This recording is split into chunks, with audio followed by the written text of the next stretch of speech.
Dr. David Bradshaw is professor of philosophy at the University of Kentucky. In addition to his many scholarly articles, he's probably best known for his book, Aristotle, East and West, Metaphysics and the Division of Christendom, published by Cambridge University Press. I was grateful for the opportunity to spend some time recently with Dr. Bradshaw and for his willingness to sit down for this interview. So without further ado, I hope you'll enjoy this episode from my interview with Dr. David Bradshaw.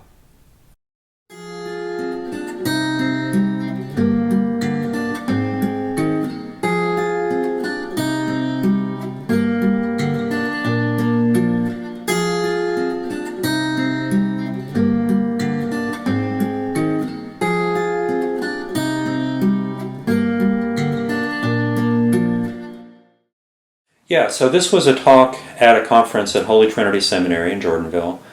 The conference was called Purity, Chastity, and Integrity, and it was aimed at giving an Orthodox response to what you might call the sexual chaos that is taking place in our society today, that has a lot of different aspects and, didn't happen overnight. It has roots certainly back in the sexual revolution of the 60s.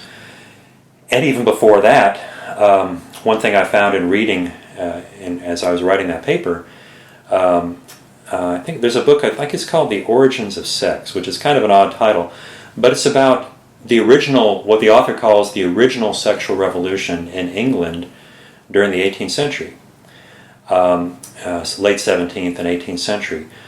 Because in England, once the Puritan movement had kind of spent itself as a social force, and you had the restoration of King Charles in 1660. Charles brought with him a very profligate culture for the English court, and so the circle around him at the court in London were known for their sexual debauchery and began to kind of set the pace and the tone for high society. And of course there was some resistance to this, and there were societies that sprung up to try to defend a more Christian approach to sexual morality. But they were kind of fighting against the tide of the culture, because the other thing that had happened was that the ecclesiastical and theological uniformity or consensus of their society really had been broken by the Reformation and by everything that they had been through over the past 150 years. So by the late 17th century already, it's just astonishing what degree of debauchery was accepted and taken for granted in the higher levels of English society. You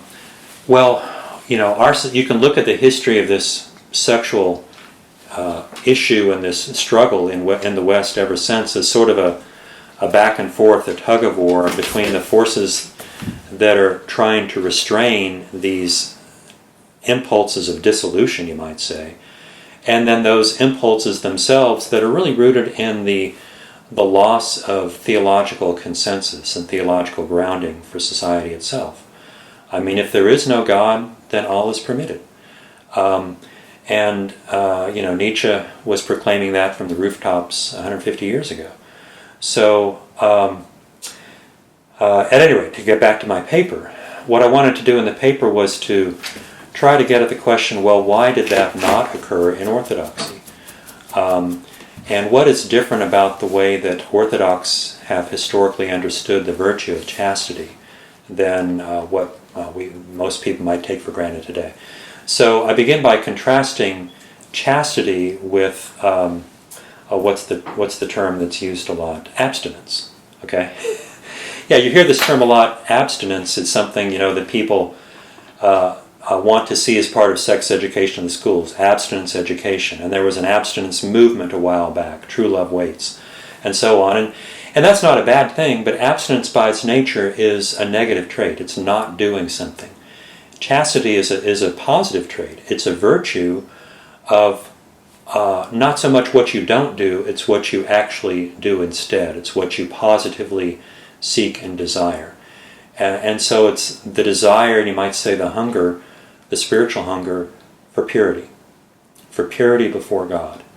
And it's very interesting linguistically that if you look at the way the word chastity developed in first chastitas in Latin and then into English, it's used to translate two Greek words that are quite different. One of them is sophrosune, which is the classical virtue of moderation and self-control. The other one is hogneia, which is a biblical term for ritual and moral purity. And what happens is that hogneia in particular becomes seen as a form of beauty because it's what characterizes the Theotokos. And in the talk I describe how you see this in the Akathist to the Theotokos, that describes her beauty that resides in her purity and her integrity before God. And that God himself dwelt in her womb and made her something holy. So she is our ultimate model of chastity. And in fact, in her you see the sort of the paradigmatic or the most fully deified state in which sophrosune has almost, you might say, self-control has been left behind because there's no need for it, because her love for God is so intense and her intimacy with God is so pure that she doesn't even feel any kind of distracting impulse or desire. She's simply dwelling in his presence. And so ultimately chastity should be that. And that's why, apart from the Theotokos, those in the monastic life, our monks and our nuns, have always been those that we in the lay life look to as models of chastity.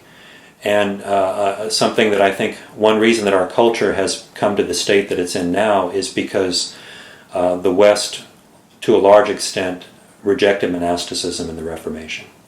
In America being a Protestant country, we've always had that sort of missing element absent from our culture. And I think without that monastic presence, it's very hard for life in the world, even of Christians who are very devout, to really exemplify chastity in the proper sense. So all of that is part of what I argue and try to explain in the paper. Hi again. Hope you enjoyed this episode from my interview with Dr. David Bradshaw. Please subscribe to get notified when new episodes become available. And if you do enjoy the content on this channel, please consider supporting the channel. There's a link to the support page on our website below this video. Thanks so much. Have a great weekend, and we'll see you soon.